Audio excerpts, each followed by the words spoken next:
Hello and welcome to Restoring Our American Republic. I'm Chuck Benoit with The Nature of Things, where we are realigning God, government, and natural law so that we might restore our American Republic. The idea that we could possibly get MAGA conservatives elected in all of our governmental positions is certainly a daunting task. And it seems to me that it might be quicker to convert the left wing of the Republican Party rather than replace them. Going back to my evangelistic days, the best method of bringing people to faith is to pray for them. So how might that translate into bringing rhinos into the MAGA movement? Well, personally, I believe the same strategy could work. I'm so opposed to what the representatives are doing that I can find myself wanting to dislike these people on a personal level. But my Bible background tells me that that isn't going to change anyone's mind or help the situation. So what I'm seeing locally is the foundational principles that we volley over are not really similar to begin with. And of course, the strong dislike of personalities prevents the opportunity for anyone to change anyone else's mind. Past leadership, although sometimes very harsh in their language, still allowed opposition to be voiced. Currently, the new leadership keeps talking like everything's just fine while suppressing opposition. Neither has been comfortable, but allowing opposition is far better, in my opinion, than suppressing it. The question in my mind is, what side is willing to actually pray for the other side? Who actually believes that our Creator God, the God of our nation's founding, could actually change hearts and minds? Possibly we could each ask ourselves that question. And while we're doing that, I'd like to bring in Mike Levine. Good morning, Mike. How are you this morning? Good morning, Chuck. Thanks a lot. Interesting subject you open with here. Can we talk about that for a second? Yeah, sure. Go right ahead.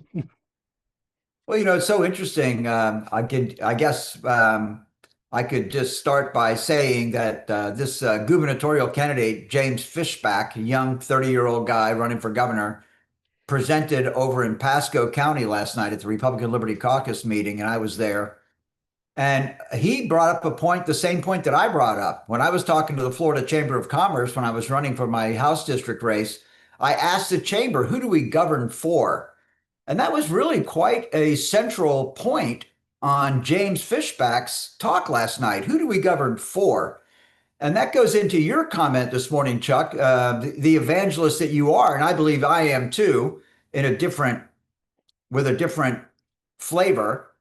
But what we really need to understand is that the grassroots governs for the rank and file Floridian, let's just say, as opposed to American, but works both ways, while the establishment governs for big business.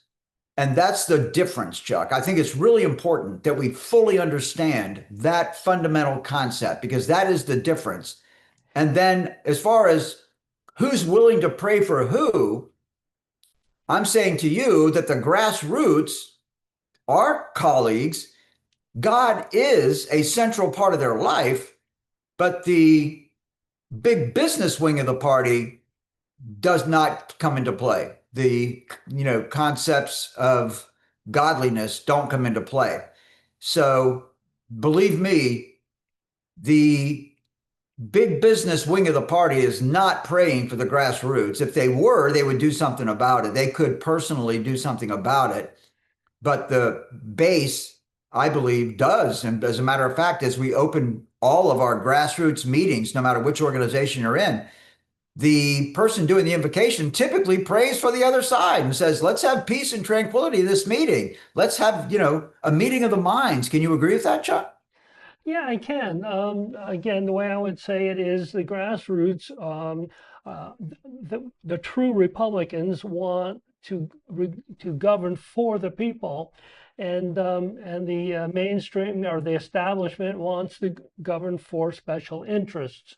And right, it's not that that mindset of governing for those who can put money in our own pockets doesn't necessarily lend to praying for your opposition.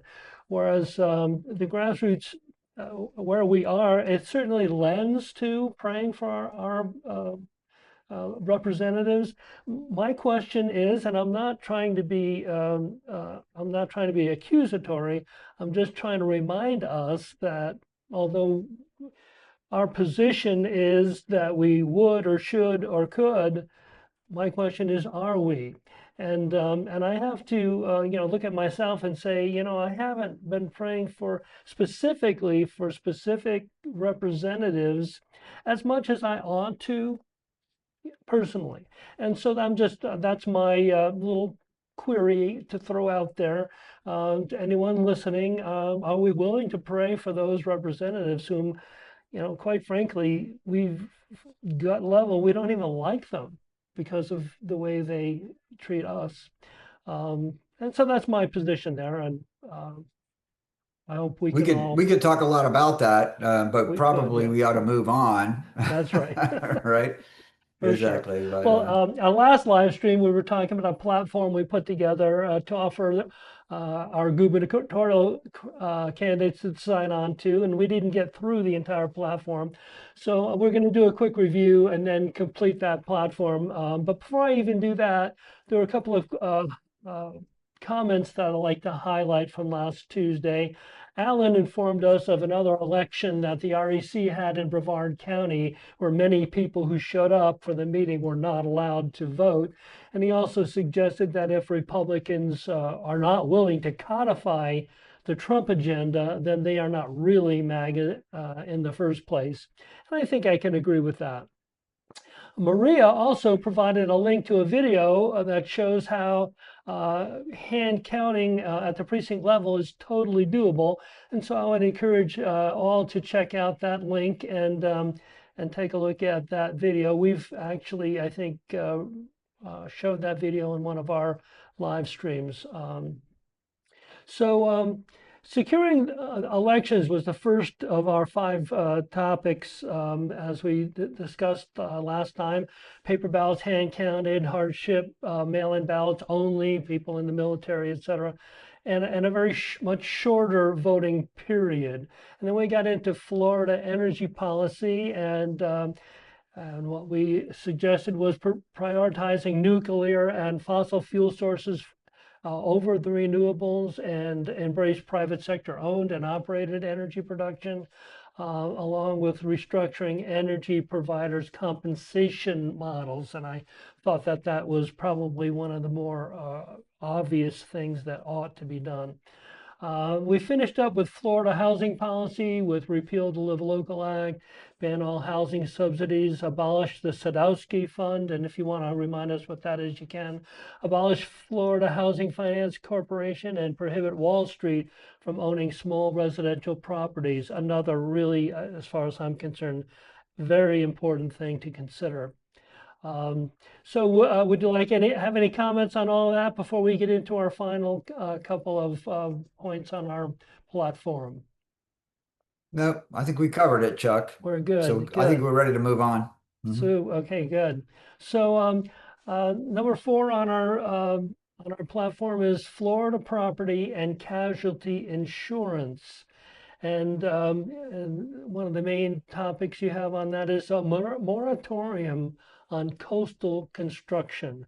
Why don't you take it from here, Mike?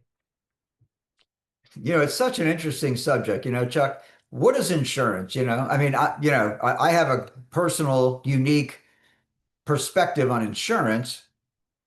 Um, the question is, if you keep the premium, if you go uninsured and keep the premium at home and save your money for for a cloudy, rainy day when you might need it, is it a better deal than buying insurance, right? Self-insuring versus, uh, you know, uh, purchasing insurance, right? And of course, I don't recommend that for the property and casualty market, but I will say that insurance pricing is based on actuarial studies. that evaluates risk. What is the likelihood that a negative event occurs? And if the negative event occurs, what is the prospective cost to the insurance company to pay out to pay out on those claims?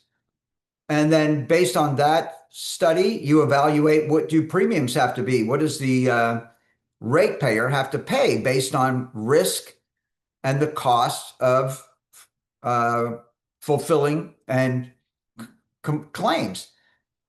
So when you look at that, Chuck, and we know that the vast majority of damage happens along the coast. I mean, that is just undeniable. I don't know if there's anybody watching who would like to correct me. I'd love to hear it. But I think that it's pretty obvious that the vast majority of the damage happens along the coast. Yet, I don't see anybody studying the actuarial tables on the impact of coastal development before we agree to build expensive real property structures in coastal areas, Chuck. So, and I've talked to lots of people about this over many years. And of course, everybody wants to continue to build on the coast because it's glamorous and sexy, but it's also very expensive. And then the question becomes, if you take a look at how risk is allocated, and if you were to take, for example, a climate zone map for the state of Florida and then create a similar map addressing actuarial risk, where do the lines of demarcation happen? So our ratepayers in the center part of the state, which is a much less risk, underwriting insurance in coastal areas, which I'm sure if you talk to people living in the center part of the state, they're going to say that they're not interested in underwriting insurance premiums, insurance risk on the coast. And then, of course, just to give the whole story, the state of Florida, ever since I've been involved in politics for 30 years, has always tried to get other states to give Florida a backup on insurance, but the other states don't want to underwrite Florida either, Chuck. So that's my point, and I'm saying to you, in summary, to recap, the short comment is, does it really make sense to continue to build unlimited or on the coast? Does it make sense to continue to put expensive real estate structures on the coast, Chuck? That's the big deal. I suggest that it isn't. It does not make sense to build on the coast without doing a serious study on the impact of insurance rates on new construction in coastal areas, Chuck. Yeah, well, it does seem a little odd that those of us normal mainstream people here in Middle Florida are possibly subsidizing the extremely wealthy, those people who could put those expensive housing developments or homes or whatever on the coast. I agree with you. And don't forget about commercial, Chuck. Don't forget about commercial. Commercial as well, yeah. When hotels and condominiums fall down, that's a big expense. And Yeah, don't it forget sure about is. roads too. Bridges are a big deal, if you recall. Yeah, When yeah. bridges from the mainland to coastal islands fall into the ocean, that is very expensive to fix. Very expensive, right? And we managed to So fix them why real would fast. we continue to do that? Why don't we ferry people across? Might take a little longer though. Like, I don't know. You know what, Chuck? Again, so what is that? That's a convenience to those Convenience. wealthy people who can afford to, who actually may not be able to afford to live on those islands if we didn't underwrite it, right? There you go. There you go. Well, So if moving you on want to live on to the island, maybe you should take a ferry boat instead of a bridge, yeah, yeah, and leave your car on the mainland, I guess. I don't know. Not whatever. easy, not easy to really come to agreement on that. But Chuck, let me number just say 5 something. here. It is easy. It is easy. It's not palatable. Moving on. Florida land use and zoning policies is our final on the on our list here. To designate counties primary authority on land use, and then there's a one of your papers we're going to get into in just a minute. So why don't you just open this up? Florida land use and zoning policy. It's really interesting, I guess, from my perspective, to take a look at this whole debacle that we've had since 2023, I guess, when the Live Local Act got passed, circumventing city councils and county commissions from oversight of affordable housing projects on multi-use sites, etc. But the takeaway for me, as I have kind of looked at the broad range of interests in this subject, is that there's really three levels of government that are at play here: municipalities, cities, counties, and the state.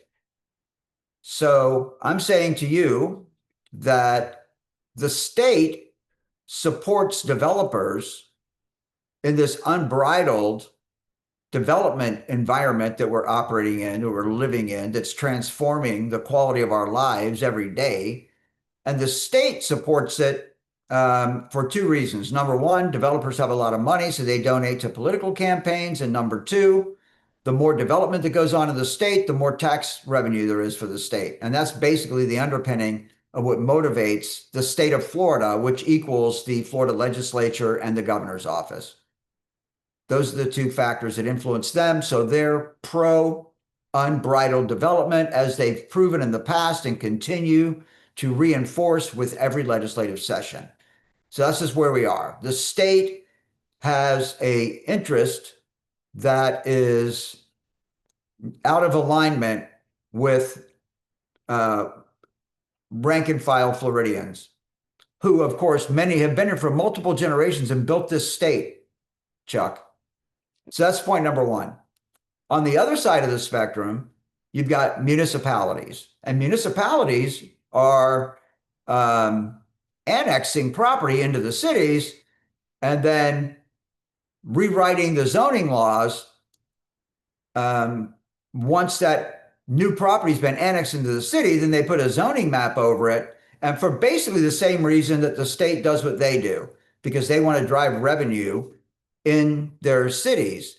And then, of course, you have the counties, right? The counties, and I'll just speak for Lake County, because I know the county commissioners in Lake County have been concerned over the last decade or so about the heavy annexation of properties into the cities, which leaves less and less property unincorporated, and also takes away, because these cities take over the land use and zoning activities over those properties as they annex them into their cities. The county has less to say about how development is done. And of course, they would like to control that. So my takeaway from all of that is that the counties really are the middle child in this scenario, and in my view, should be the moderator of all land use and zoning. I think that the counties should have a stronger voice, more leverage over land use than the state or the cities. I think kind of balancing out the interests of the three governmental subdivisions, Chuck. So let me leave it there and see what you have to say about that. Yeah, well, yeah, I guess the first thought that came to my mind is we are aware that there are some RPOF officials that may be monitoring our show, and to any of those who are, or quite frankly, any of our representatives who may tune in every once in a while. If you're looking for somebody who could really assist you in coming up with legislation that would actually govern for the people of Florida, you need to touch base with Mike Levine. He's a prolific writer, and we're going to get ready right now uh, to look into one of your pieces, Lord Mike. Land use equilibrium, aligning private property rights and quality of life. So let's kind of jump into this. We've, I think, talked about this in previous broadcasts, but it seems like it fits right into our point number 5 of our Florida use and zoning policies uh, item here. And you begin with a bundle of rights. And one of the first comments you make is, for better or worse, the rights included in landowners' bundle of rights includes more rights than a singular right to do whatever a landowner wants to do with his or her property. Why don't you take off on that? Yeah, it's true. So, isn't it amazing? To me, it's amazing that no one brings this up. Um, we have attorneys on our county commission in Lake County, Florida, and I'm sure many of the counties around the state have attorneys, and in particular, land use attorneys. And when, people, for example, the big deal there, Chuck, is the land use amendment. That's really what we're talking about. So the county, let's just say, and the cities, uh, they create land use and zoning maps. And then if a property owner prefers a different land use designation than the one that was predetermined during the planning process, where all factors associated with land use development was considered, when the land use maps are created, a lot of thought goes into traffic, buffer zones, transportation, what kind of activities are going to happen in the various different land use codes and zoning codes and stuff like that. So an enormous amount of thought and consideration goes into it. And then once that map is published, some landowner raises his hand and says, "Hey, I don't like what you guys decided on my property." But that owner was not at the table when the planning was being done. So when we do a land use amendment changing the land use from the preordained land use that came out with the map, and somebody just says, "Oh, I want to change this," it kind of disrupts the whole thing. So that's a big piece of the puzzle. So, but the point is that the most important thing that I like to make on this particular section of our analysis is that when people buy property, they rely on those land use maps to determine whether that property is suitable for them. And then, of course, real estate is typically a pretty hefty investment for most people. So then when somebody comes in and wants to do a land use map that disrupts the other one of the other rights in the bundle of rights, the right to quiet enjoyment of your property, they're completely, no one acknowledges that particular right, the right to the quiet enjoyment of your property. And the next step, you go into a city council meeting or you go into a county commission meeting, you start saying, "Hey, if you allow this person to put a mining project abutting my residential property, you are going to disrupt the quiet enjoyment of my property." And no one gives that property owner credibility, a credible argument, then that is a disservice to the property owner, the residential property owner, who's being damaged by a sand mine going in next door to his property right there, Chuck. So my point is that when we're considering the rights in the bundle of rights, we should be addressing all of the rights in the bundle, not just the right of the property owner to do whatever he wants with his property, Chuck. Yeah, and one of the first things that come after this is your idea, or I guess there is an idea. You're pointing it out. First in time, first in right. Um, I've never heard of that Yeah. until we started talking about this in the past. But why don't you just give us a quick definition of that, so we can move along? Yeah, well, I just basically gave you an overview of it. You know, when Yeah, somebody buys property, they buy it based on the existing land use codes. the existing land use. So I made my decision to buy this property based on your code, and now you want to grant this property owner next to me a land use amendment so he can disrupt the quiet enjoyment of my property. And I was here first. There you go. This property owner, could have, he could have gotten involved in the planning process and gotten his desired use incorporated into the plan. And if that was true, I would have bought somewhere else. But that didn't happen. So I bought here and I was here first. So I was here first in time. So I should be the first one in right. And just like a doctor, Chuck, takes a hypocritical oath that says, do no harm.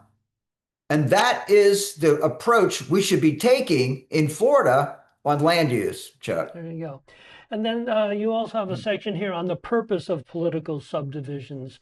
Why don't you give us a brief overview of that before we can move along?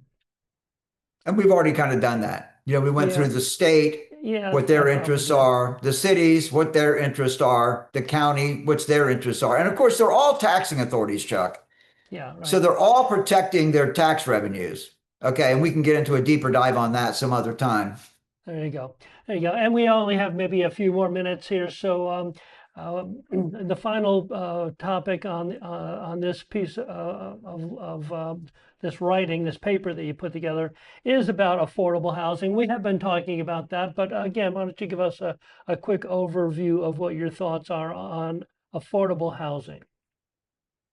Chuck, personally, um, the government is a tool for special interests to advance their typically financial interest um, over other taxpayers. So for me personally, Chuck, in a nutshell, I'm a real estate broker, and I believe the government should just stay out of it. I don't think the government should subsidize anything. When government gets involved in it, they trash the natural laws of economics, Chuck.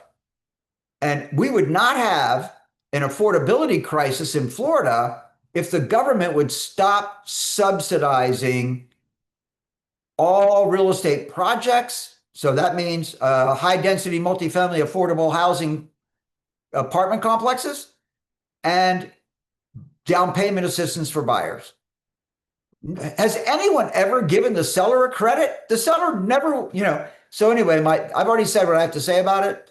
I believe that that state government should stay out of the housing market, Chuck. And if they did, then we would solve the affordability problem. But none of the interests, none of the participants in the supply chain that creates housing benefits from a laissez-faire approach of government on housing, because everybody wants housing to appreciate in value. And in Florida, over the last 25 years, we've probably had at least 10 of the last 25 years where housing appreciated in double digits, Chuck. And that's called a spike in value. And that's not what we're after. We want steady appreciation of property values, which if the government stays out of it, Chuck, we will have steady appreciation in residential property values, which should be acceptable to all parties. But spikes in value that are created by government subsidies should be unacceptable to all parties, Chuck. There you go. Well, we got into this topic because it was one of the final sections of our top 5 priorities for our gubernatorial candidate. We have a growing list of candidates who would love to be our governor. One would wonder if any of them are willing to listen to those they long to govern. And if any of them are, oh, we've given you something to think about, and would love for you to actually govern for us as opposed to all those special interests out there. So, Mike, we are actually out of time. So why don't you just give us some closing remarks? Yeah. Okay. Well, Chuck, it's interesting because the government just sticks its nose into all kinds of business that, in my opinion, it has no business in. So I'm saying to you, when you start abolishing the Sadowski Fund, which builds apartment complexes for, government assisted apartment complexes, and you shut down the Florida Housing Finance Corporation, you start saving tens of millions, maybe even hundreds of millions of dollars in the cost of government. And you return government to free market, natural law economics, which is what people can rely on, Chuck. So I can say more about that, but of course, we're out of time, so I won't. But Okay. let's just let the government, this is the basic fundamental concept of limited government, Chuck. Thank you. There you go. There you go. Well, thank you, Mike, and thank you all again for tuning in to our twice weekly live stream. Please follow us on Facebook at Restoring Our American Republic. Check us out on YouTube at Restoring Our American Republic ROR. Like and share the program, please. And again, remember, if you're unwilling to govern yourself, you will be governed by tyrants. Until next time, God bless you. God bless President Donald J. Trump. And God bless America.